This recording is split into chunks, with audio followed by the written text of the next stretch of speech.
It is going on in this beautiful, beautiful, unseasonably warm pre-Christmas show. This is Wake Up 502. Raashaan Myers, 96.1 FM, 1450 AM. Big X Sports Radio. Sorry about that, folks. We had a little bit of technical difficulty this morning getting going, but shout out to the IT technical guy with the most, Dave, for getting me on and getting me going this morning. This is Wake Up 502. We have so much to talk about. We have so much to get into. Haven Harrington will be along shortly. Romy Bean, I believe, is going to be calling in on the phone as well. We have a lot to talk about. There's a lot of everything going on, man. You have, of course, University of Louisville basketball coming off a tough loss on Tuesday to Tennessee. We're going to talk about that loss. We're going to talk about what the Cards need to do to turn things around as they get ready for the Montana Grizzlies today. Of course, I don't think there's going to be much of an issue with Montana themselves, but definitely there are going to be things that we need to look at, talk about, discuss, and figure out how Louisville gets better. We're definitely going to get into that. We're also going to get into the college football playoff. Things got rolling last night. Oklahoma just peed down their leg after having the 17-point lead. I still can't believe that happened the way it happened, but it did. We do have that to talk about and get into, and much, much more. Of course, I'm sure everybody, who mostly listens to this broadcast definitely wants to talk Louisville basketball. It is a game day. I'm pretty sure that we more than likely will be joining simulcast coverage in the second hour on the Louisville First Radio Network as we count you down to tip off here at noon.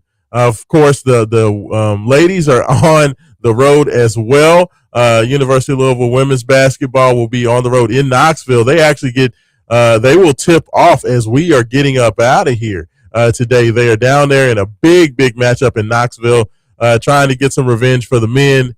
Go down there to Knoxville and try to knock off the Lady Vols. There's a lot to talk about. There's a lot to get into. I have thoughts. I have a ton of thoughts, especially about Louisville basketball, because after suffering their second loss of the season, there are some things that we need to discuss.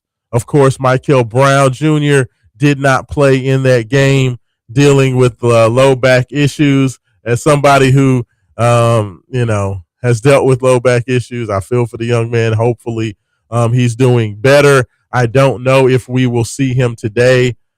You would think that with the fact that Louisville's playing a Montana Grizzlies team that, is hopelessly overmatched, that Louisville would not worry about playing that young man in that game. But, you never know. You never know. So we will see if Michael gives it a go. But even with him being out, the way that Louisville lost that game to the Volunteers on Tuesday left a lot of people unhappy. So much so to where, I feel like a lot of the discussion and conversation and frustration was way over the top. It's one of those things where, okay, yes, Louisville lost the game, but people that are like, Pat Kelsey sucks, or this team is terrible, or we're going to be an 8 or a 9 seed again, and just all that type stuff is just ridiculous. Like, this era of sports and social media, at least here locally, is about the most annoying stuff in the world, man. Just because the hyperbole and just the whining and crying and moaning, like, there are serious, not necessarily, there are definite issues that we need to talk about with Louisville basketball, and definite things that need to get worked out if Louisville wants to reach their ultimate goal, which is to, make a deep run and get to a Final Four. Like, that's the expectation. Okay. And yes, are there questions about making that expectation a reality with some of the things that we have seen through a couple of the big games? Absolutely. Okay. But there's a very wide margin and a very wide gap between this team may have trouble in a Sweet 16 game or may have a trouble in an Elite 8 game, depending on what team they face, versus Pat Kelsey sucks. We should have hired, Dusty May. Like, that's ridiculous. Like, and that's kind of where we are, and I understand it. And sports fandom is ridiculous, and people love to do the over the top, world is the sky is falling thing, and I understand that that's just the thing that people like to do, but I'm not hearing none of that. Like, I don't even have time to entertain that. So, of course, 502-414-1450. That is the Game Day Men's Health text line. We would love to hear from you this morning. I want your thoughts on Louisville basketball. I want your thoughts on the game on Tuesday. I want your thoughts on, where do you think this Louisville program is right now? Do you believe that everything is fine? Did the Tennessee game change any of your thoughts? What you think needs to happen for things to get better? I would love to hear that as well. I am all in on all of those different things. I am all in on all of those different things and all those different avenues. There's definitely a lot of ways that we can break this thing down. And we want to get into all those. Of course, 502-384-1450. That is the Call Your Law Office hotline. We would love to hear from you as well there. We do have Haven Harrington now checking in. I'm getting him up. Of course, we are streaming live on YouTube, Twitter, Facebook, and all over your social media platforms as well. Haven, good morning, brother. How are you doing? Man, what's going on? Man, it's a great morning, brother. It is a great morning. But, I want to piggyback on something I heard you say, talking about all the teeth gnashing and consternation with our with our blowout loss to Tennessee. Yes. Followed by our blowout loss to Arkansas. Yes. Like, there's a pattern. And now the pattern is inescapable. Because we've seen it now like 2 years in a row, right? Yeah. With teams that have big teams that pound it down low, give Louisville, and play bully ball especially, give Louisville fits. Yes. And that's a riddle that we as a team haven't figured out yet. And it's something that I'm not sure we're going to be able to figure out this year. Yeah, I mean, going forward, but that's okay. I look at it, and I know a lot. As you said earlier, a lot of Louisville fans like, man, we had Dusty May, or we had insert others' names coach here. We could beat the evils of Tennessee and Arkansas and everything else. But for me, you have to look at it like this, right? Mm-hmm. PK has his style of basketball. Yes. And this is what we're seeing is his style of basketball. And when it works, it's awesome, right? It's awesome. But just like every great style, just like, every coach has like what they like to do best. Somebody always has a weakness they can exploit in that system. Yeah, shout out Virginia every time Rick Pitino played him while he was at Louisville. or Calipari, right? There's always yes. There's always that weakness in the system that one guy can exploit. And what you're seeing is PK has a NBA-like offensive system, which is, we're going to run, we're going to shoot a ton of threes. I want most of my shots to be 3-point shots. I'm really not concerned with the mid-range game. It's either you get to the basket, you score, you get fouled, we get putbacks, or shooting threes, and that's pretty much like PK's offensive system, right? So Haven Harrison, hold on. I hate to cut you off right there, but you can get right back to your point. Please stick where you are. But I had to put this comment up. Oh, I don't know if you can see it, but it's on the on our social media. So one of our wonderful contributors on X put up a post and said CP time, talking about getting the show going. That was not my fault, man. It was not my fault. It was the system. The system was acting crazy. I promise. You he was know, trying to get on. I was here, y'all. I was here. I like now Haven Harrington. You know, Haven has Haven time when he gets here. You know, and then Roman Kelly. You know, if I get to see Roman in here, so but I was here. I promise. It was not me. It was the system. It was the system. But no, please continue your point. I just thought that was funny. So, but like every coach has like their system, and every system has weaknesses. So it's like when we were watching the Oklahoma game last night, right? Yes. I made the comparison that what Louisville is like the old Houston Oilers, one of my favorite football teams of all time.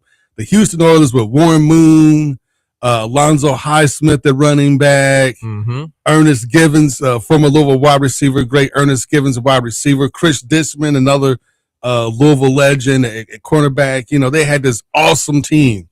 They had all the pieces, right? Great running game, great wide receivers, one of the greatest quarterbacks in NFL history in Warren Moon. And these guys came out, they went to run and shoot. These guys will put up 1,000 points a game, and they looked like they were unstoppable until they faced off against a team that a lot of times was those old school smash mouth 3 yards in the cloud of dust teams that just ground everything down to a halt and slowed the game down and made them play that way. And then Houston a lot of times just didn't have an answer. Yeah. And that's, I think, what you're seeing with this Louisville team. You know, this is our kryptonite is really big teams that play really physical, that pound it below, that pound it down low. And that's our kryptonite. Now, hopefully when we get in the tournament, like we don't face any of those teams. And then like we're good. Yeah, and you know, and a lot of that credit has to go to Rick Barnes, man. Like Rick Barnes understands, you know, that this was a Tennessee team that was coming off 3 straight losses, Haven Harrington. And not only were they coming off 3 straight losses, they had 10 days to sit and stew in the fact that they had lost 3 in a row. So you had a Tennessee team that was off for a very long time, had done nothing but, you know, hear about how they lost, hear about what their issues were, hear how they've not been able to get it done. So there was a lot of focus on that game. And Louisville goes into that game with a coach that has a team that, you know, is classically going to give Louisville problems. They, you know, they're coming off of not playing well, so that they have that type of focus. And then on top of that, you don't have Michael Brown Jr. because he just can't go because of the back tightness or whatever he was dealing with. So, I mean, it was a perfect storm of issues, you know? And I agree with you totally. Like, I think that style, like, there's not a lot of teams that can play that style and play it at a level to where it's going to give Louisville a problem. I mean, when you think about the teams that can, you know, that play double post, like, you know, the way Tennessee likes to play is a very old school style of basketball. So most teams that Louisville's going to see aren't going to play that style. I mean, like when I think about the teams that do that, I think about Houston, I think about Purdue, Tennessee, and that's pretty much it. I mean, to a lesser extent, I mean, maybe BYU does it a little, but not really. They play with more of their 4 on the perimeter. Like, no one really plays the way that Tennessee has. So, like, I can understand why everybody is upset because, man, this is a team that, quote unquote, just has a bunch of big guys. But it's not only a team that has a bunch of big guys, because a lot of teams have size, but it's how Tennessee wants to play. Does that make sense? Like, they want to play big man basketball and live in the paint. They don't really care about shooting the ball. Like, they are pretty much anti everything that college basketball and basketball in general is in 2025. You know what I mean? Yeah. Yeah. So, I mean, it just, I think that there is cause for some concerns, and I think that there are some things that Louisville needs to do to get better, but I don't think we should overreact and act like, okay, like the fact that people are like, okay, well, Louisville's going to suck, and now they're going to be an 8 or a 9 seed. I think that's going and taking it way too far. Do you at least agree with that? Oh, that's way too far. But this Louisville team is way too talented and shoots the ball too well to even contemplate this being a bad season or 8 or 9 seed. I mean, I just don't see it. That way too much talent on this team for that. And yes, you know, we don't have the big guys that's going to pound it down below. Yes, Wiz Khalifa. Now, I know I call him Wiz Khalifa, and his name is Alec. I totally know this. I know that he's a one-trick pony, and the only thing he can do is pass, and that's pretty much all he can do. Yeah. His defense is, let's say, suspect. He has zero offensive game whatsoever. Uh, I get that. Zoo, when he gets in the game, he's just Bill and Beer no offense. That's all he is. He's Bill and Beer no offense. I'm just going to get rebounds, muscle my way up and down the court, and I got 5 fouls to give. Let's go. Right. Fair. Fru is your most gifted post player, inside player, who can score, who can actually rebound, who's literally your most complete player and plays good defense for the most part. I think Kanai is still learning his way in the system. I think a lot of Louisville players like to see him get more active in the post and scoring down low, versus, trying to pop out for threes and passing the ball a lot. But that part of the game is more in line with PK's system and what PK wants to do offensively. So yeah. Well, I get that. I think that there are some things that Louisville's just not going to be able to deal with very well, but I do think that they can be better in a lot of areas. And the biggest thing is, regardless of who you're playing, Haven, styles make fights, and while they may struggle to score, or teams may have more success with some of the things they do offensively, the biggest issue or the biggest thing that you have to do is to mitigate those deficiencies is that you have to be able to score yourself. And I think that's the biggest problem was that, Tennessee was having a multitude of success scoring offensively, and Louisville's offense just completely fell apart. An offense that, came into the game averaging 93 points per game and was rated number 2 on KenPom as the number 2 most efficient offense in the nation. You just can't go out there and you just can't score it all. You know what I mean? Like, that's the more of the issue. Like, while I agree, yes, Tennessee did a lot going to the basket. They did a lot in the paint. They did a lot, getting alley-oops and getting putbacks and doing all that good stuff and scoring. But my issue was the fact that Louisville's offense looked terrible. And Louisville's offense struggled mightily. And I think that's where the conversation needs to start. I think defensively, there are some things I want to get into as well. I was at the local watering hole last night, and I was trying to give Haven Harrington a visualization of Louisville's defensive coverage and what Tennessee was doing to, cause Louisville some issues. Haven, did you enjoy my? Yes, it was. Yes, your big man hedge was awesome. Now, granted, I was a little distracted by watching Oklahoma pee down their leg. Yeah. and Jake Paul just being overwhelmed. Oh, we're gonna talk about that. Absolutely. That's that. We're gonna probably save that conversation because, like I said, I believe that we will probably be joining U of L pregame at 10 from 10 to 10:30. But I'm thinking probably after that 10:30 break, we're gonna get into that whole Jake Paul thing. I want to get your thoughts on that. But stay tuned for that because, I have not forgot about that, people. Y'all know I'm going to talk about that. Oh, we have to. Long time coming for that one, dog. We definitely have to. We will get into that. But I tell you what, let's go ahead. Let's get to our first break. When we come back, we will get full-fledged into some of the issues, what Louisville needs to do to fix it, and what you can see moving forward as they get ready for the Montana Grizzlies. You are listening to Wake Up 502. Raashaan Myers, Haven Harrington, and we'll be back on the Big X.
Yeah, second segment of the show, Big X Sports Radio. Wake up 502, taking care of your little Chuck Berry. You like that Chuck Berry coming back, Haven Harrington?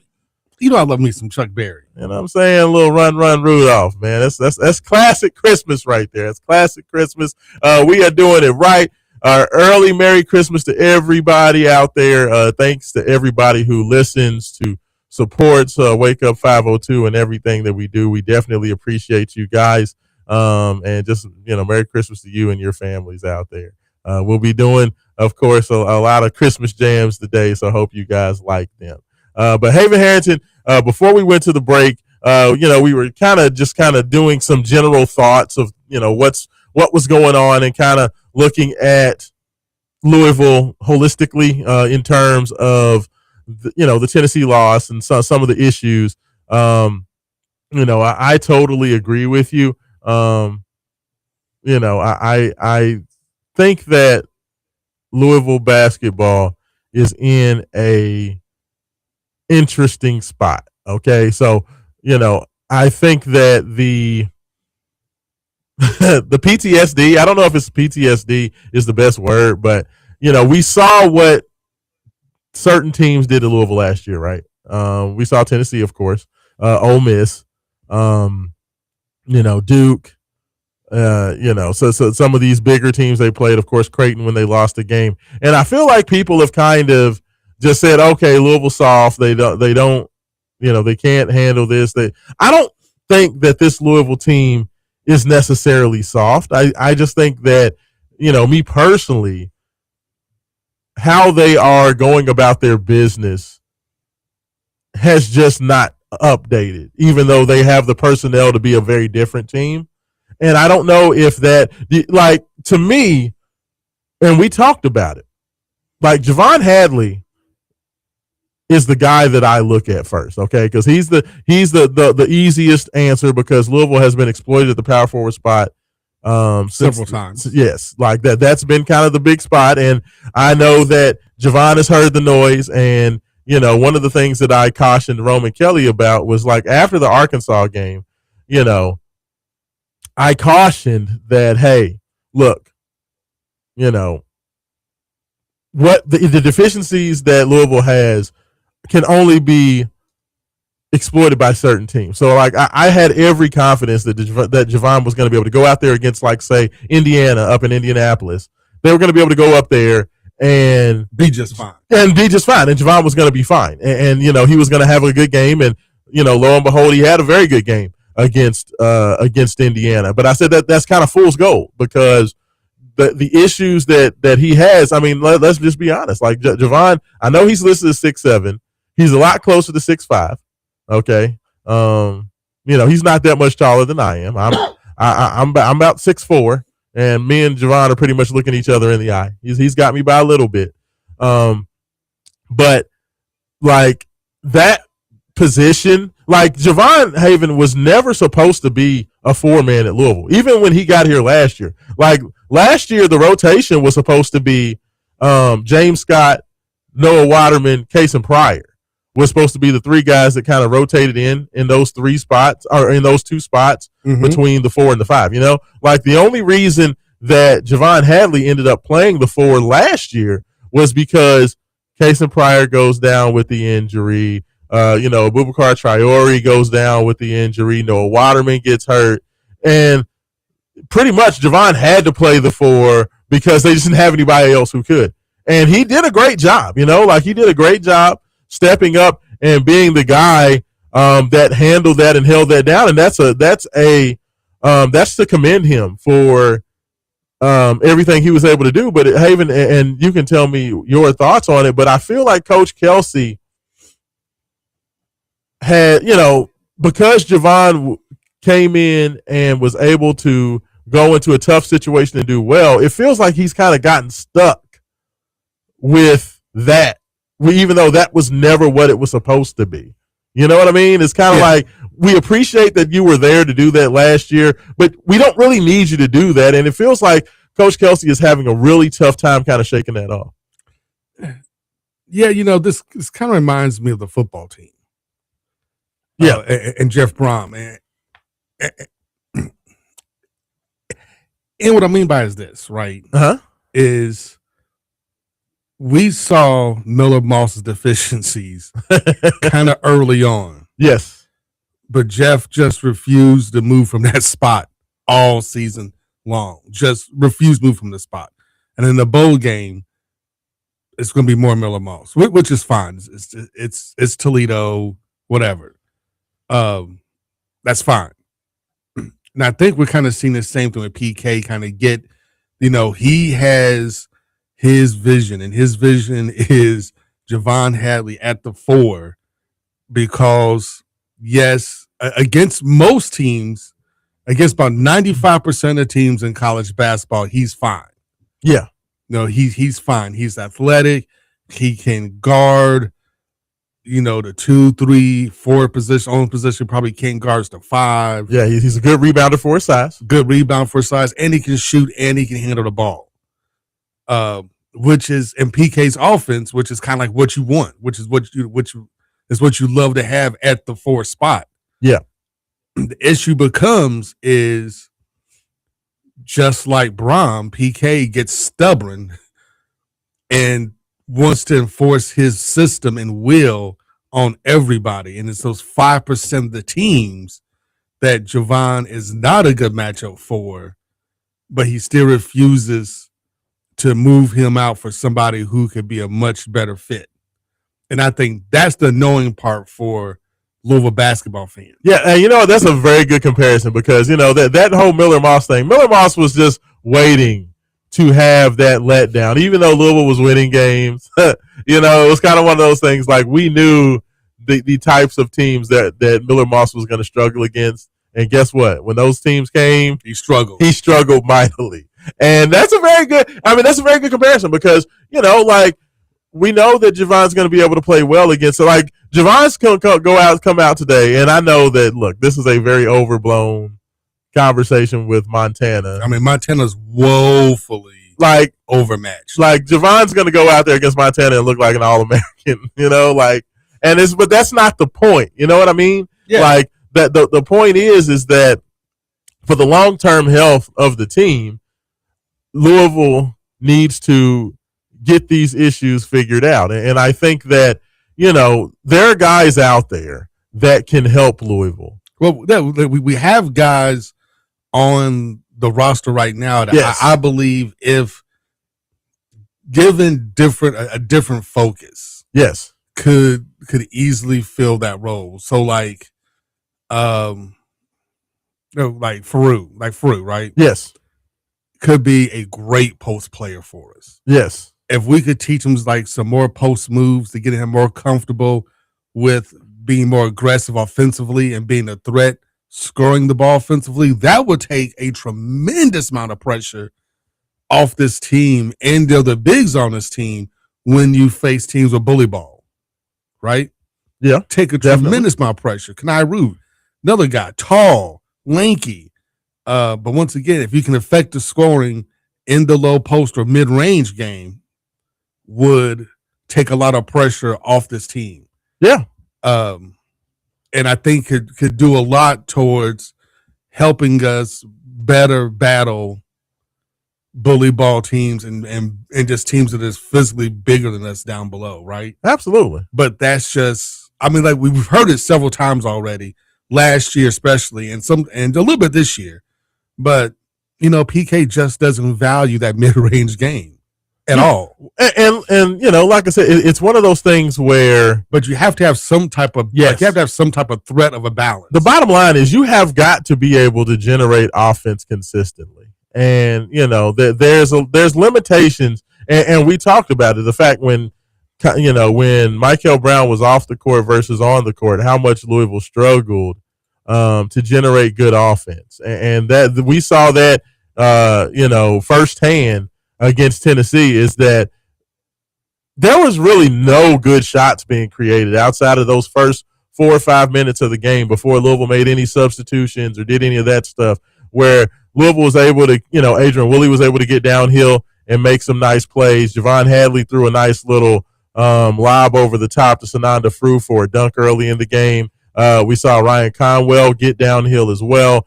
But then after that, those first few minutes, once they made their initial sub, everything became hard for Louisville.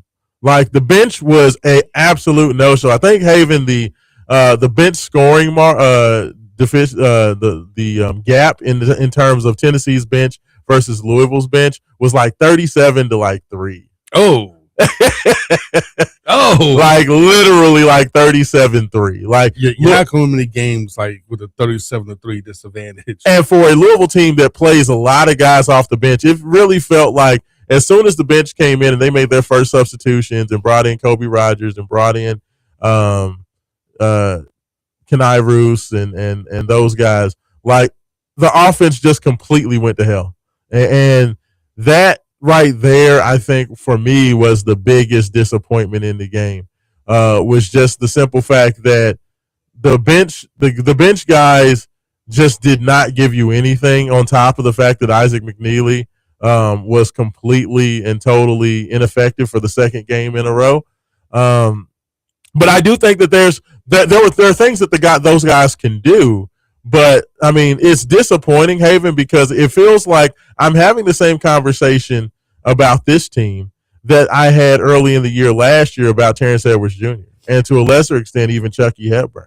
Like before Chucky Hepburn got on his tear and before Terrence Edwards Jr. started playing well, we saw two guys that, were pretty much tasked with being the only kind of guys who could handle the ball, get downhill, off the bounce, and make things happen. And, the biggest thing that I was having an issue with, it was like every time those guys drove to the basket, they were already looking to pass the ball. You know what I mean? Like they drove to the basket or they attacked the lane having no intentions of looking to score the basketball. And what Tennessee did to Louisville on Tuesday was basically not help and stay on shooters. And so when, say, Isaac McNeely drives to the basket and he has the perimeter player on his hip, Isaac's, driving into the lane, getting to the free throw line, but he's not even looking at the rim. All he's doing is looking to kick to the, kick to the corner or kick to the wing for a guy.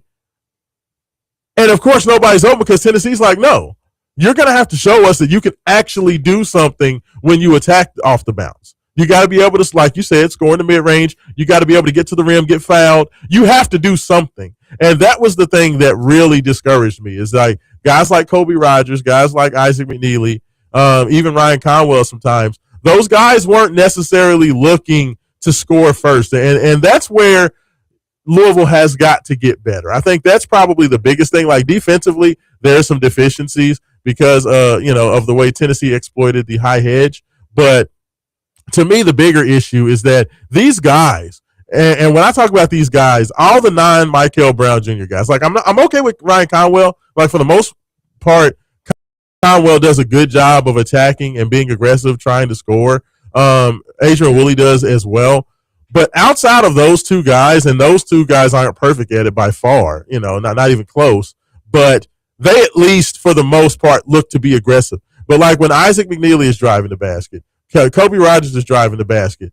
They're not even looking to do anything. Like those guys attack, but all they're doing is dribbling, already knowing that they're going to pass. And you can't play basketball like that. You can't go out there. You have to be a threat. Yes, you have got to make yourself a threat first. The most immediate threat is the guy attacking with the basketball. So if you're looking to pass, you are letting the defense off the hook. And I think that happened a ton on Tuesday. And then the other guy that I am super, super disappointed with is Kenai Roos.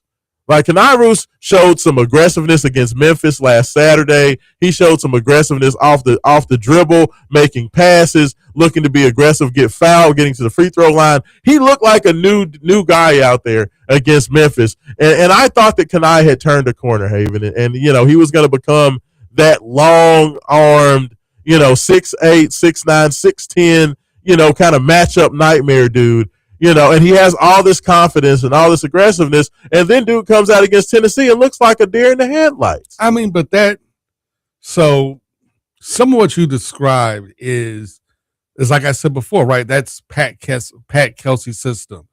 Drive in the paint, kick it back out, let's shoot some threes, somebody get a rebound, kick it back out to a 3-point shooter. Let's shoot some more threes.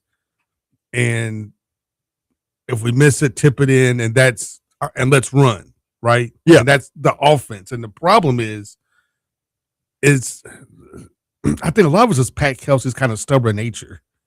Yeah. Just refusal to just be like, okay, my system's not working. Let me figure out something that will work. Let's tweak something. Yeah, let's tweak something. And it's just a refusal to tweak anything. It's like, no, we're going to run this system. You guys aren't running the system right. Rather than they figured out my system, or okay, they figured it out. They got a plan. Their plan is working. Let me institute something else. It's no, my system's still better. Let me go ahead and let's double down on my system. And the issue that Louisville has, and we said this before, actually, I think we even said this preseason, is you have to be able to score at all three levels of the game. Yes. Right now, Louisville can score at 1.5 levels of the game, yeah. but they do it very, very, very, very, very well. Yeah. The problem is when teams, and we said this was going to happen, like this is one of the things we said Kentucky, this is what we thought Kentucky was going to do defensively, honestly. Yeah. Was just put a wall around the 3-point line and then just make us beat you down low. Yeah. And make us beat you scoring another way. And Kentucky just couldn't do it. Well, the defensive rotations are terrible. Like Kentucky had the athletes to do it. They just have the coaching staff or to but Tennessee has the best. I mean, Tennessee, year in and year out, Rick Barnes has one of the best 2 or 3 defensive teams in the country. Yeah. But what you saw is like Tennessee and Arkansas had the talent to do just that, and that's what they do. And once they take away that 3-point shot, and these guys who have been coached to drive the lane, look the pass to open 3-point shooter. Once that's gone, it's like they don't know what to do after that. I feel like Haven, Louisville needs anybody who's going to handle that ball and anybody who's going to look to be an aggressive guy from the perimeter. They all have to have that alpha dog mentality. They have to have that mentality of I'm going to have the ball and I'm going to do something with it. And that's the biggest thing is like finding. I need to do that. Get like game in and game out. When he gets the ball in his hands, he feels like I am going to get this ball and I am going to do something with it. I'm either going to score, you're going to foul me, or if you help off, I'm going to kick it to my dude and he's going to knock it down. And that mentality is not really there outside of Conwell and Michael Brown. It's not. And one of the things, I think one of the other issues, and like I said, Pat Kelsey's system is awesome. Against literally 95% of the teams in college basketball, we're not going to have this discussion. Yes. But just against a handful of teams, we will. And I think some of the other issues with Pat Kelsey's system is that you have guys that drive in. Like we mentioned this like during the IU game, and that was a blowout victory for Louisville. And I made the comment that we have guys that they're driving, they're looking to get fouled, but they're not looking to finish. Yes. And you have to be able to look to score first and then worry about getting fouled second.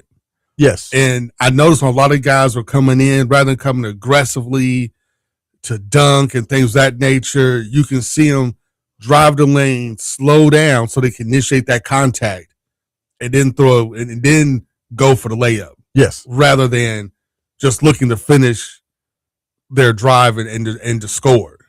Yeah, but we saw that last year too, Haven. Yeah, like we saw that early. Now, like I said, we saw Terrence Edwards Jr. after probably he kind of started to wake up against Duke, even though Duke, of course, came back, won that game in the Yum Center last year. But then we really started to see Terrence Edwards Jr. start to take off, like right around Kentucky, and about then this time last year. First of the year against North Carolina, he really started to take off. So like. That's the whole thing. It's and you can tell if I'm wrong, but I feel like Louisville has the guys to be able to do that. Oh, they totally have the guys. They just have to wake up. No, yeah, they have the guys to do it. I think this is on coach. I think coach just has to be like, this is what we're going to do. I'm going to need you. Yes, I want you to get fouled, and I want you to shoot free throws, but I don't want you to drive, slow down, initiate contact to get fouled. I need you to finish and then get fouled in the act of finishing rather than looking to just draw the foul only. Yeah. Because you're just making it too easy for big, talented teams.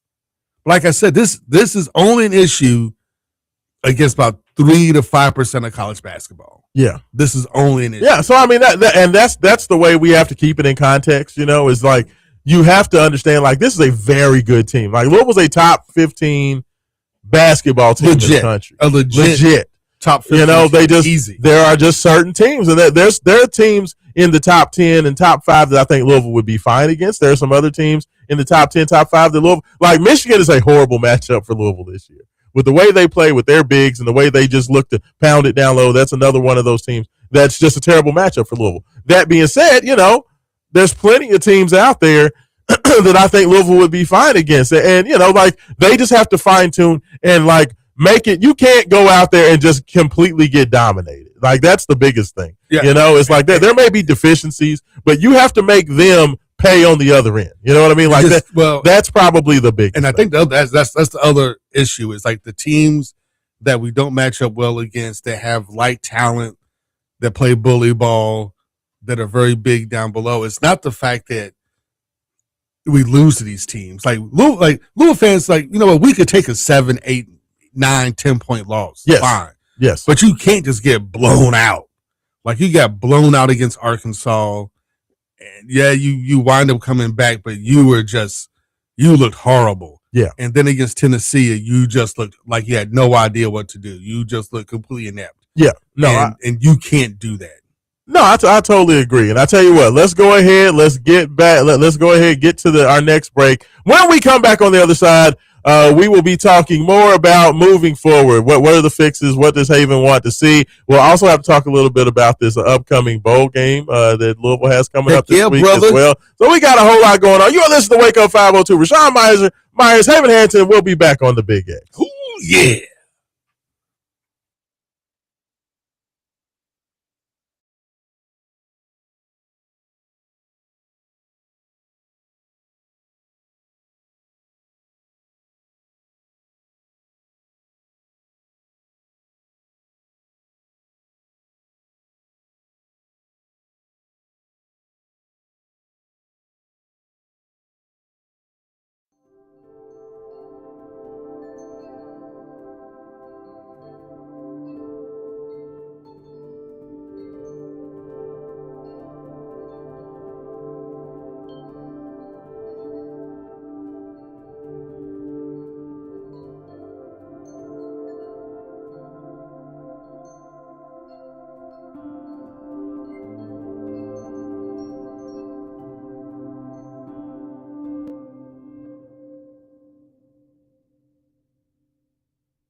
502, Raashaan Myers, Haven Harrington, coming to you live from the Palatial Studios of 96.1 FM, 1450 AM. Big X Sports Radio, Lil Jackson 5 on your airwaves this pre-Christmas Saturday. Haven Harrington, I just want to make sure that you know, as well as everybody else knows, about our good friends at the Feet First store. Feet First store in Jeffersonville is helping Kentuckiana move better, feel better, and every day of the week. If you are dealing with plantar fasciitis, knee pain, back pain, or you spend all day on your feet, they have you covered. Their personally fitted orthotic system is designed to improve balance, alignment, and overall comfort. Athletes can see better stability and performance, and everyday workers get the relief they need to keep going strong. Schedule your appointment by calling 812-725-0208 or visit feetfirststore.com to book online. You can find the Feet First store at 2781 Jefferson Center Way in Southern Indiana in Jeffersonville, Indiana. So make sure you go out there, yell at my man Chris. He is the grand poobah of feet over there at the Feet First store. Myself being a former military man, those boots did a number on my feet. Plantar fasciitis and those types of flare-ups have always been a big issue, low back pain, things of that nature. And that orthotic system and all the things that those folks can do to help mitigate that and help you get out there moving better, feeling better is absolutely amazing. So make sure you go out there and check out the good folks at the Feet First store. Because, Haven, we all got to have good feet, man. You know what I'm saying? Yes, we do. Now, speaking of a man that has bad feet, he is the dude that's coming on the line next. That is Jay Has on the line this morning. Jay, good morning, brother. How you doing? Good morning. How you doing? Man, I'm doing well, brother. I'm doing well, man. You know what I'm saying? What you got for us this morning, Jay? And I feel like Tiny Tim, Christmas Eve, what I feel like. I mean, that's fair. Are you excited for Santa Claus to come visit you, Jay? I tell you what, man, it's always a blessing above ground to see another day, man. And Christmas Eve and Christmas is supposed to right around the corner, man. I'm just blessed, man. Absolutely. So let me ask you, Jay, because I know you've been sitting on it since Tuesday. Cardinals go out there, they lose to Tennessee. Do fans need to start panicking? Do you think everything is good? What do you think about the Louisville basketball loss to Tennessee? Didn't come to play. Mikhail didn't play. I understand all that. Back and all that. I understand all that. But man, you still got to recruit man, and just get out there and battle, man, and play, man. Regardless who you playing against, it's like they have no heart, man. Yeah. I mean, just the intensity wasn't there. The shooting all them threes. If you shoot all them threes, if you missing all them threes, your next move is to go down low and try to score a point or do something, create a foul or do something. Yeah. Now, I'm just pleased with Kelsey's, because Method, he died by that three. But, man, them threes ain't going to hit like that, man. You got to do – we hurting on that 4 and that 5, man. We're hurting real bad. They're actually on that 3. Yeah. Hadley is garbage. Oh, wow. Hot take. Garbage. He need to be coming off the bench last on off the bench. He brings no continuity. He brings no something. He brings nothing to the forefront on that 3. Yeah. He's getting out rebound. I know he's 6'6", and other guys are like 6'8", 6'9". You know what I mean? But still, you got to be a bulldog, Raashaan and Haven, man. Yes, sir. Raashaan, I remember watching Louisville basketball. I'm getting off your show just a second, sir. Haven and Raashaan. I remember when, Cincinnati's come in, man, and UNLV. Them guys had heart. Them guys like, man, forget Louisville, we're going to ball. You have to think, at the end of the day, dog, you playing for one of the biggest, prestigious programs in the country. Yeah. Yeah. And you playing in front of 18,000, 19,000 people a night and playing on national TV twice a week. Man, you got the ball, man. This fan base here is crazy here, man. If you don't handle your business, they're gonna boo you and talk about you. Yeah, they looked a little deer in the headlights on Tuesday, Jay. They looked a little scared. Man, you better get that game together. Yeah, you can go ahead and beat Montana by 40. Go right ahead. But then it's like you need teams like Tennessee and teams to win. You know, because you got to get a good type of season and that tournament coming up in March. Yeah, no, you're right. You're right. Yeah, absolutely. No, I'm right there with you, Jay. Hey, Jay, let me ask you this: are you excited about Louisville's bowl game coming up this week when they play Toledo?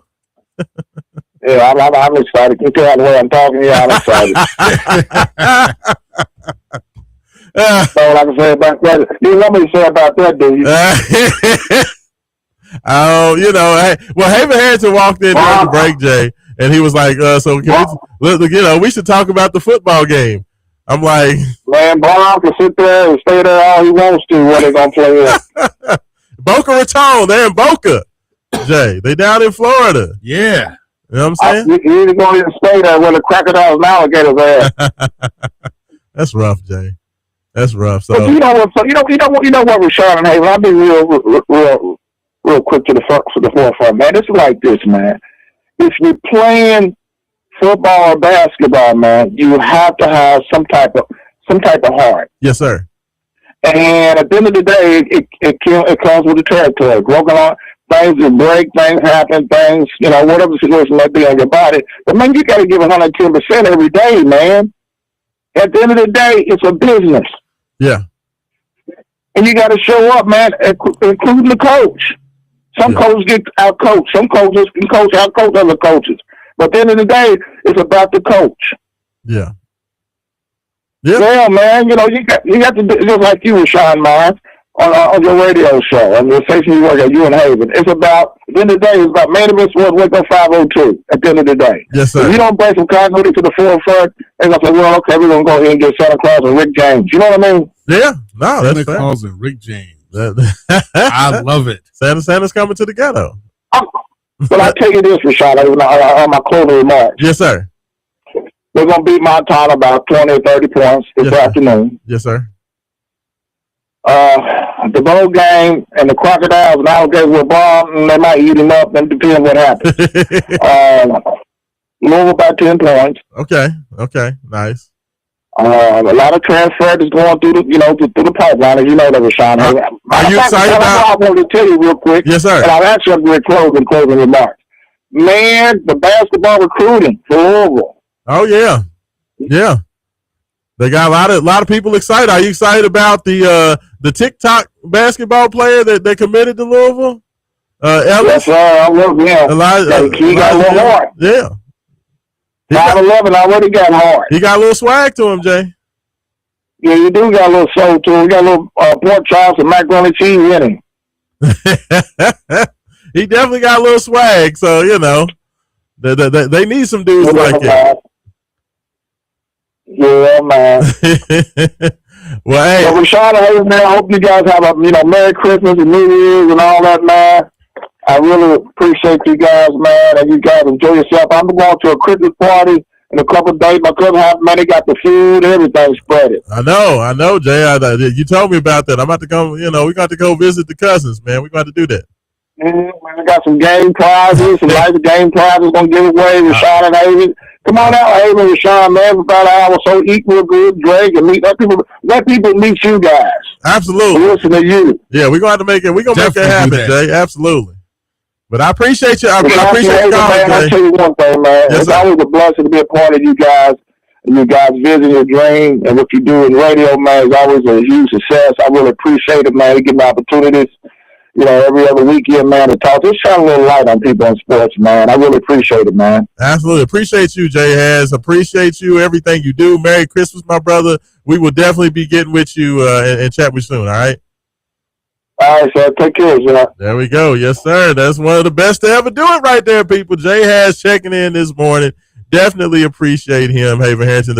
And the text line, 502-414-1450, Haven, is jumping this morning. Like, everybody's excited.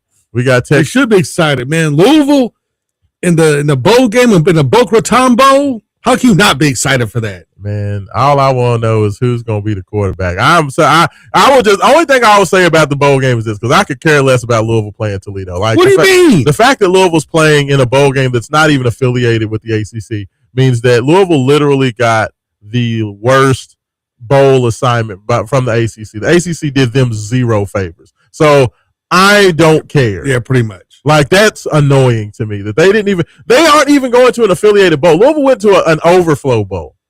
Tells you exactly what the ACC thinks of Louisville football. So, pretty much. We are there. Now, Haven, let me ask you, because well, actually, let me go ahead. Well, yeah, I'll go, since we're already on the football topic, I'll go ahead and ask you. We've heard about Dylan Raiola. We've heard about DJ Lagway.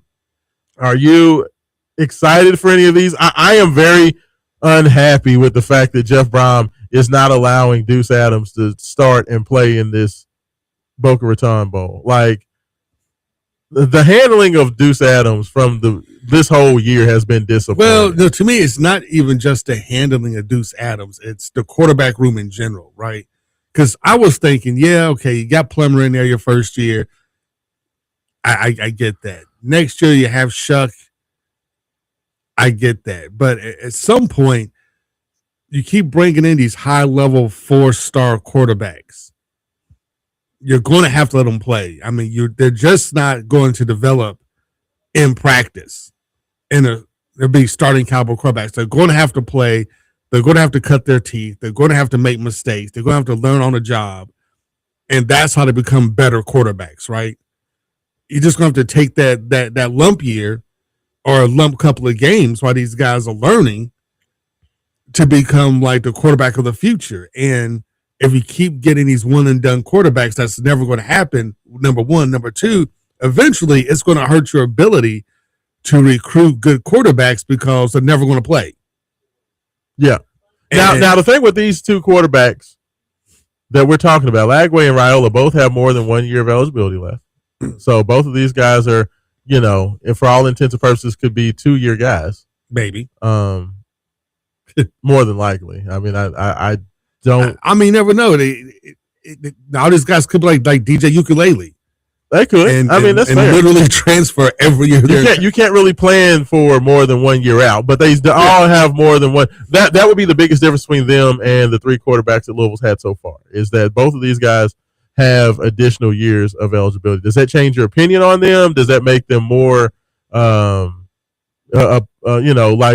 you like to see Louisville go that route, or would you like to see them just work with the quarterbacks they have? Honestly, I would like to see them kind of work with the quarterbacks they have. Yeah. And put the bulk of the money in the trenches. Like, build me up a giant red wall of offensive line. Yeah. And get the best defensive line talent you can get. That, to me, would go like a longer way. But, like, to me, it feels like that ship has sailed. With the fact that Deuce Adams is not starting this bowl game, that pretty much tells me that he's gone. Brom's done with it. Yeah. Do you agree with that? Well, yeah. I mean, we already lost one quarterback to a transfer portal. We're going to lose Deuce. We may lose another one as well. And we just don't know at this point. But, in this day of NIL transfer portal, it is what it is. But you're going to have to get a backup, in case somebody goes down. Raiola has already been hurt. He's coming off a tibial injury now. I think of the two quarterbacks, Lagway, Raiola, I think Raiola may have more upside. Yeah. Than Lagway. I mean, Lagway has all the physical tools you would want in a quarterback: big, tall, strong, athletic, fast. He has a cannon for an arm. Yeah. But he makes the worst decisions. I mean, I believe those two guys were like number 1 and number 2 quarterbacks in their class. They were. But Lagway, when he started, he just made, granted, he was a freshman. I totally get that. And granted, it was for Billy Napier at Florida. And I get that too. But I watched several of his games. And, like, you could see flashes. Yeah. Of a really good quarterback, but then he would just make like brain dead decisions with the ball. That's why he had like more. I think he like threw almost more interceptions than like any quarterback in college or something crazy like that this year. Yeah. And you can't have that for a guy who didn't start the whole season because they benched him, because he's like has multiple interception games. Yeah. And granted, yes, you can coach him up. You can put better talent around him. You can put a running game around him. And that'll make a big difference. And I do believe Brahman Company is an excellent quarterback coach, and that you can make a big difference that way. But they're talking about these guys will be $5 million, which is expensive. Now, how much money are you going to have left to put a team around him if you give him $5 million? Yeah, that's not happening at Louisville. Louisville's not giving any quarterback $5 million. That's not happening. Like from what I understand, Dylan Raiola, if Louisville's able to go that way, Adidas is probably going to be able to help Louisville out with that because he's an Adidas guy. So that may mitigate some of that NIL. So I mean, if that right there would be like the perfect storm. If you can get Dylan on a bit of a discount or get him on the cheap because Adidas is helping you out. Like I said, I would take Dylan over DJ. Yeah, just because I think Dylan has a more upside. Were you surprised at how many people were like the negative backlash of when they were talking about Raiola did you see like social media there are a lot of Louisville fans were like, oh, I don't want that dude, and that's because like you watched him at Nebraska and he was just okay. But see, I don't even think it's that. I feel like it's the Patrick Mahomes thing. Like I feel like the whole I'm kind of like trying to be Patrick Mahomes thing turns a lot of people off. Well, here's the thing. There's that, but I think it's also the fact that you have people want to see Deuce Adams get a chance to start. Yeah, and that's what it boils down to. And the game he did get a chance to start, Braum admitted himself he was too conservative in the game. Yeah. He called way too conservative a game. He didn't give him a chance to kind of open it up to see what he can do. So, like, you never got a chance to see what Deuce Adams could do in a Braum offense. So people's like, okay, well, at least he's going to start the bowl game. Well, no, Miller Moss is going to start the bowl game. So you still want to get a chance to see what Deuce could do. I mean, Jeff Braum, for all the things that he's done well, I don't think he's handled the quarterback position well since he got here. I don't think he did it. I don't think he did well the first year. He lucked out, and Tyler Shuck was able to stay healthy, and was amazing. I year 1 and year 3, I don't think he's done a good job. But my thing is like I understand the temptation to always want to go in the portal and get yourself a guy with experience, a guy with what he can and can't do, and he can sling it. I get it, I understand it, but we still want to see some of these guys that you recruited. We want to see what they can do because like you recruited them, so we want to see what they can do. And you recruited like high level guys, like you recruited high level quarterbacks. We want to get a chance to see what Mims and Cherry and all these guys can do, but they're never going to see the field. Let's be honest, they're never going to see the field because we're locked in this cycle of getting a fresh face out of the portal every year. Yeah, no, that's fair. 502-414-1450. That is the Game Day Men's Health text line. The text line is up and popping this morning. Red Zeppelin checking in this morning, talking about Louisville basketball. He said, fellas, you're never as good as you look sometimes. You're also never as bad as you look sometimes. I totally agree with that. Thanks. I think that Louisville's not nearly as bad as they looked against Tennessee. That they have looked like, all world at times against some of these teams. And they're not that either, like Memphis, when they just look out there and they just hit everything, and Memphis just couldn't do anything. I agree with that. I mean, but I think that you need to find that happy medium to where you're at least consistently doing something. And I think how consistent Louisville's been at being inconsistent is the scary thing. It's like it feels like they're either playing really well or they're terrible. Like that's between. Yes, I just need a team that's going to at least be consistently okay to slightly above average. They need to figure out a way to be above average in what they do game in and game out. So I think that's kind of their goal. Next text says 502-414-1450. Texter says, what are your thoughts on Louisville reaching out to 25-year-old Kyrie Walker? Available immediately. Do you think it would be a bad move to add another player mid-season? Another guy cutting into the rotation could cause chemistry issues. I think the Kyrie Walker stuff isn't much to do about nothing. I don't think it'll happen. I think Kyrie, having a guy come in who's literally Haven would only have a semester of eligibility left. Dude's 25 years old. He just. What have we gotten to in college sports? We have guys who play pro ball for like 3, 4, 5 years. Well, I mean, Kyrie, when he was one of those dudes. He like left high school to focus on pros. Went like with the G League. Yeah, and then went to like Mongolia. Yeah, he's all over the place. You know what I'm saying? But my thing is like, where has college basketball, college sports in general, gone to where you now have guys that are literally pros that are eligible to play college ball, and you have conferences and schools actively going after private equity funds to keep funding their organizations and are willing to give up control of the athletic departments to private equity. You know what? Thank you. You can thank your buddies in college football for everything that's happened to college athletics, Haven. It is all football's fault. Is it really football's fault? Absolutely. It is the Big Ten's fault and it is the SEC's fault. You know what? I'm actually going to lay most of the blame on ESPN and Fox. ABC, ESPN, ABC, Disney, conglomerate, Fox, other conglomerate.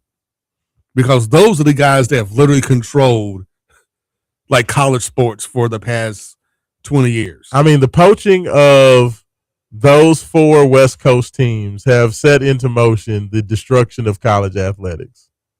The poaching of those 4 schools, going out there and getting Washington and Oregon, and bringing those teams, and UCLA and USC, bringing those teams to the Big Ten, destroyed college athletics, in my personal opinion. It's never going to look the same. So whether it was ESPN and, those media groups trying to force that initiative. Oh, they did force it. They totally forced it. That has what has gotten us to this place. It totally has. Like, it was the TV networks have literally gone to the conference, was like, we'll give you more money than you guys have ever seen in your lifetimes, but we need a better TV product. So I'm going to need you to go get these schools, and then I'm going to give you the money to go get these schools and add them. It's terrible. And it has killed it. So now it's, not to change the subject, but changing the subject, right? But now you have like the Big Ten looking to sell themselves to private equity, and now you have other schools who are willing to sell the athletic. I just don't know what we're doing though. Like, what are we doing? It is crazy. Now you have anonymous donors dropping $400 million on athletic departments. It's like, go buy me a coach. Like, I hate to say this, Haven Harrington. I hate to say it, but like what college athletics is doing to itself reminds me of when you see the transformation of Michael Jackson from when he was like young to like black to the white very end. His nose is falling off. Yes, like that's literally what college athletics has done to itself. It is horrible. It's terrible. It's terrible. It is horrible. I was like, I was all for playing the players, but I was like, with guardrails. They didn't do anything. No oversight. They did nothing right. They just let the NCAA was a college athletics has been a money grab for the last however many years, and everybody's doing is trying to fill their pockets with as much money as possible. Be damned of the actual sports and what the good of the athletes, the good of the sport, the good of anything. All they care about is like, how can we put more money in our pockets? And that's why we're at where we're at right now. 502-414-1450. The Game Day Men's Health text line. Texter says, good morning, Wake Up 502. Main event. Happy Kwanzaa. He said, first of all, Jake Paul got knocked the beep out. Yes, he did. To the surprise. I told Haven the surprise of literally like nobody. This is Jake Paul. Okay. I'm guessing on the Jake Paul thing now for the next 2 minutes, right? Yes, absolutely. This is what happens when you have a YouTuber who has been training. He has been training, but he's been scheduling overmatched bum fights. Yes, for the last 3-4 years. For the last 3 or 4 years. He fought Tyson, but then told Tyson you can't hit me within the uppercut. And Tyson was 60 years old on top of it. And Tyson still could knock him out. Could have easily knocked him out. And held like so many punches. You fight Cesar Chavez Jr., who's 10 years past his prime, who's out of shape. You know, like we fight all these. You fight Roy Jones Jr., who's also like 90 years old. He fought like 4 other like MMA guys. He fought like Woodley, who's an MMA guy. Like MMA guys can't box. Yeah. You and I have watched enough boxing to know. Yes. We've called enough fights. I promoted enough Conor fights. McGregor. Yes. Like I promoted enough fights. MMA guys are horrible boxers. Yes. It's a completely different sport. Yes. Completely different style of fighting. And you prop up your career, you made hundreds of millions of dollars off of the spectacle. And he finally had to fight somebody real. Yeah. And he ran away from Anthony Joshua for as long as he could. Until he got too tired to run. He got tired. And as soon as he got tired, it was over. you know that knockout punch broke his jaw in 2 places. That's wild. Broke his jaw in 2 places. That's wild. I mean, it's just like, you know, I love boxing, and I understand what Netflix is doing. This man was the biggest draw in boxing, Haven Harrington. He was. Jake Paul. Like, he was. That tells you where we are. That just just how bad of a job boxing has done in getting its younger boxers and younger fighters out there making compelling fights. Yeah. It's just a farce. I'm happy to see Jake Paul get slept. Yeah. Because we all knew he was going to sleep. It was just a matter of what round Joshua decided to tuck him in. That's literally the only thing the only draw the fight for me was, and I think for real boxing fans was, when was Joshua going to tuck him in and put him to sleep? Yeah. That was it. Because he could have tucked him in literally any point in the fight he wanted to. Well, and you know, because me and Haven did have conversations about whether this was going to be another fake Jake Paul fight. And my thing that I basically told Haven was that, look, Anthony Joshua is a current active boxer. He is a former 2-time heavyweight champion.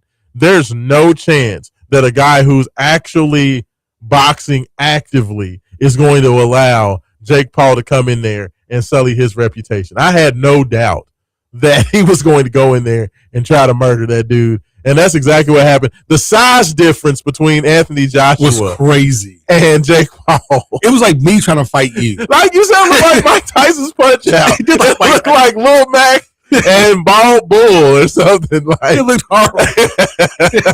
Like Anthony, because of all the guys for Paul to fight, like Anthony Joshua was probably about the worst matchup. Dude. Because Paul's whole thing is he likes to try to bully dudes like that he's bigger and heavier than. So you go out here and get this 6'6", 240-pound monster.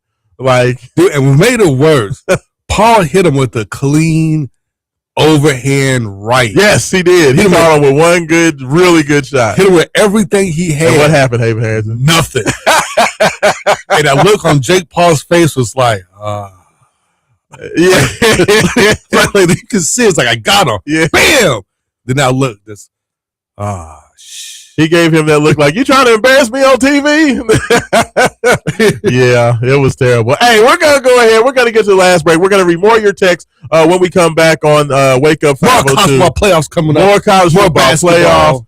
We got plenty of things that we're going to get into and get you counting down to the tip-off of the Lady Cards taking on Tennessee Volunteers here at 11, and, of course, the men taking on Montana Grizzlies. You are listening to Wake Up 502. Raashaan Myers, Haven Harrington. We'll be back on the Big X.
you go, Haven. Hey, that's what I'm talking about. Getting in the Christmas spirit, singing some Christmas carols. That's what I'm talking about. Temptations do it.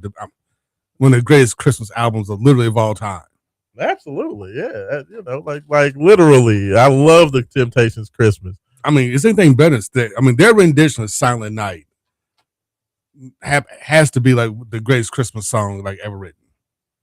Yeah. I mean, Silent Night probably pound for pound. Yeah, by Temptations is like that Silent Night and Nat King Cole. You know, those are probably my two favorites all time. You know what I'm saying? Like that's just. But you have to play a Death Row Christmas, leaving a break. The people need to hear Snoop Dogg singing about his Super Nintendo. You're hilarious. And Santa coming to the ghetto. I'm telling you. Death Row Christmas is a classic. I think Roman Kelly's trying to call in. Romy Bean, if you're trying to call in, please call back. I was over here laughing at Haven Harrington. You know what I'm saying? But Haven, I tell you what, man, we got a few more texts. Let's run through these texts real quick. Run them down. We're gonna run them down real quick. First of all, Texter says, he says that Myers. He says Myers, you yell, but he says local media is praising everything Pat does, and he does have flaws. Well, look, talking about some of the issues with Louisville basketball. I'll say we said them. I said them last year. Yeah. Same. Like, you know, to me, look, I asked Coach Kelsey after the Memphis game, like for a game that Louisville won by like 35 points, I made it a point to talk to Coach Kelsey about the rebounding. Louisville gave up 18 offensive rebounds against Memphis. Now, they blew out Memphis, but that was a glaring issue, is the fact that Memphis was able to just basically bully Louisville on the backboards. And I talked about that because, you know, I knew that Tennessee was going to be, you know, with you giving up offensive boards like that does not portend good things against a team like Tennessee that wants to do the same thing.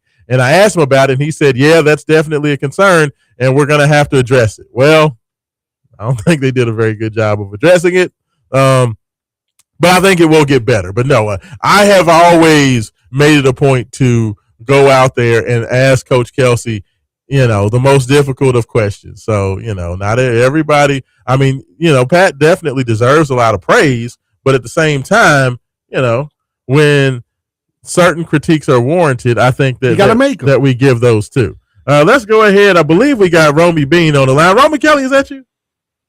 That's me. How's it going, Raashaan? Whoa. Good morning, brother. Good morning. It's Romy. Yeah, absolutely. Roman's over here trying to play Santa Claus today. You know, I'm calling him Roman Claus. Slide to a little bit here. I'm about to leave town now for a few hours to go call some games down at Midway. Very nice, very nice. I know, man. The Midway's got you. You know, they got you hustling, Roman. You're just up and coming. Well, we're gonna hear you in the Yum Center one of these years. We're gonna hear you doing the big games. That's what I'm waiting for. That's what we're headed for, hopefully. It's going to happen, dog. I believe it. You working hard, man. Definitely appreciate you carrying the Wake Up 502 main event banner everywhere you go, brother. You do us proud, man. But what you got for us is more. I heard you got a giveaway for us. Is that right, Romy Claus? I've got a giveaway, Raashaan. I've got 2 tickets to this Montana game to give away, and a parking pass right now, right here on the Call Your Law Firm hotline. I'll let you decide how you want to go about it. If it's the first person to text in right now, as of who's hearing this, if they want to say they want to claim them, and we say winner, because we don't get the same amount of text as some of the other shows, but we still get a good amount to where people listening to this will chime in. Or we can give out a trivia question if you'd like. I'll let you kind of decide. But I've got 2 tickets and a parking pass for the game today against. What is it, Montana? That's right, Montana Grizzlies. Yeah, Montana. Yeah, Haven, what's a good trivia question we could ask the people real quick and have them text into the call-in line? If you want something to get a lot of action, who's the worst coach ever in Cardinal basketball history? Never been out by the Man, I got one. It is Christmas time. Hey, what's wrong with you? That's a gimme. What's wrong with you? We are not invoking that man's name on Christmas week. Go ahead. Yeah, go ahead. What we got one? Okay, I say Here's what we'll do. This is Louisville's last non-con game of the season. What was the last? Oh, that may be not this. That might be. Who was the leading? Okay, here we go. Who was the leading scorer in Louisville's last non-con victory from last season? And how many points did they have? Wow. Man, it's kind of stiff there, man. Wow. Roman going hard to the paint. I like it. So the leading scorer of the last non-conference game last year for the University of Louisville. Roman, do you even know the answer to that question? Do you have any idea? I do know the answer to that question. Really? I mean, if you don't count Creighton, because Creighton technically was a non-con game, we're not counting the Creighton non-tournament because that was in the tournament. We're talking about from the non-con slate in the regular season. Yes. The last game, the leading scorer and who it was. I mean, people are going to get this. They're going to start remembering the game when they think about it. But I think this is. I think because remember there was a big discussion on this non-con game last year on how the outlook of the season maybe looks different if we don't win this game, which is probably way too big of a hit right there now because they're going to go start to get it. But so the last non-conference game last year, everybody, was Eastern Kentucky. So just FYI. So the Eastern Kentucky game last year, who was the leading scorer versus EKU, and where Noah Waterman saved the season? All right, I just sent you the answer. It's technically two answers. You got to get them both correctly. But whatever that one gets sent in there. Actually, I have text groove up. I could probably Oh, no winner yet. Someone sent in a question. The answer incorrect. Well, so incorrect player. They've got the number amount similar. Yeah, so they got the points per game, but not Montana. There we go. We got it. So let's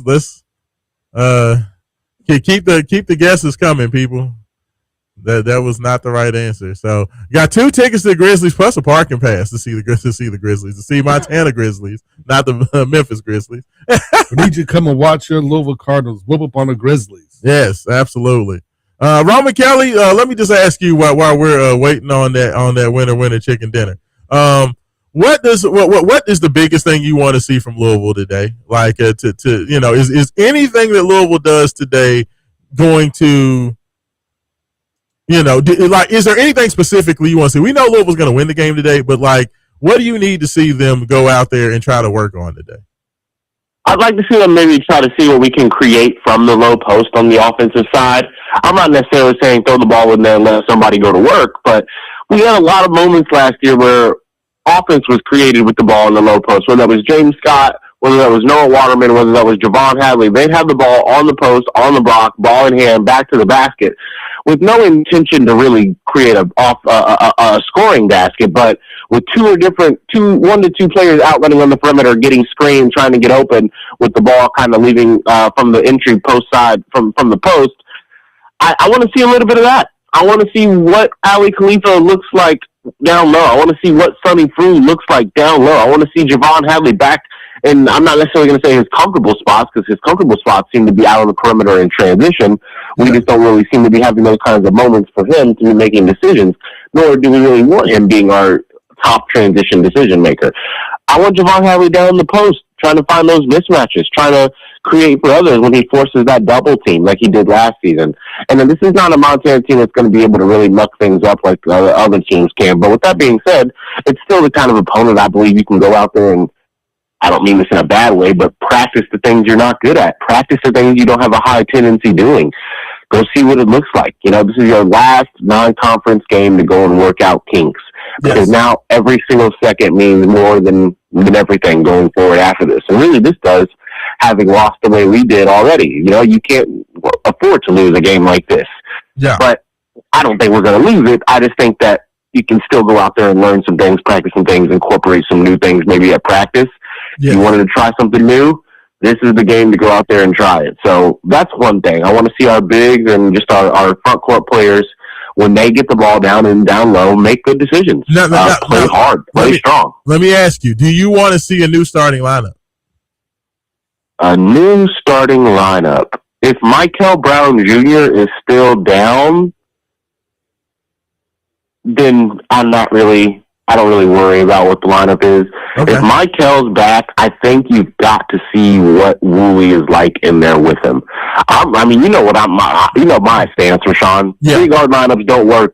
3-guard lineups don't work when you're playing the best of the best. The best of the best don't play 3-guard lineups. With that being said, if you're going to play a 3-guard lineup, your 3 spot has to be somebody who can defend. And Isaac McNeely is not that. Adrian Woolley is that. On top of that, Adrian Woolley is a better creator from the perimeter for others than McNeely. So, yeah, I think Adrian Woolley's kind of earned it. Maybe I'm crazy. No, I'm right there. I'm right there with you. And Texter just texted in. He says, I thought Baylor was the last non-conference game. Not the last non-conference game this year. Baylor is the last non-conference game this year. This is from the you ain't listening to the question, man. Eastern Kentucky game from last year. 2024. Eastern Kentucky game from last year, 2024-2025 season.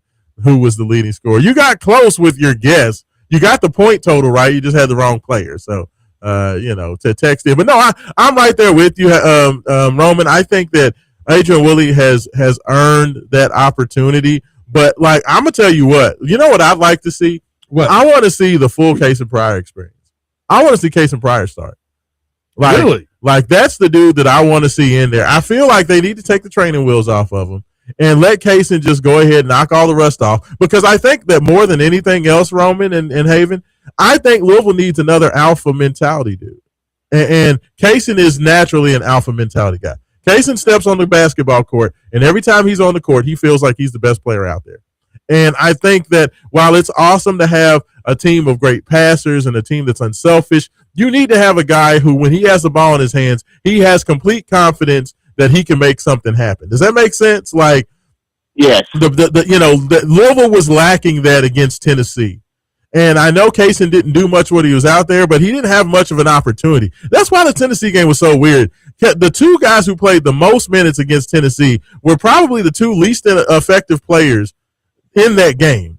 Isaac McNeely playing 35 minutes in a game where he could not do anything at all is insane. And Javon Hadley playing 27 minutes when, he was getting abused at that 4 spot all game long. It was just a weird game and some weird decisions with rotations. I would to me, let's go ahead and let's just start the Cason Pryor experience. I want to see Cason play 25, 27, 28 minutes and just see him go out there and do his thing. I want to see him play a bunch of minutes. I want to see Woolley play a bunch of minutes. Because I can't. And when that doesn't work, I want to see Kanai come in and play those same minutes.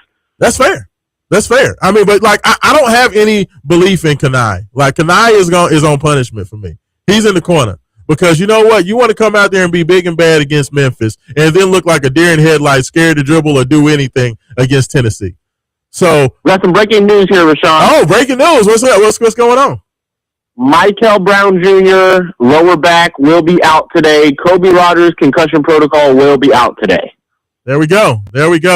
Yeah. Now, I mean, you know what? Not a surprise. You should set him against a team that you should be able to beat with your backups. Yeah. I mean, Michael Brown Jr., you would think, with especially dealing with a back injury, you have 10 days off after the game today. So this is an opportunity for him to get healthy.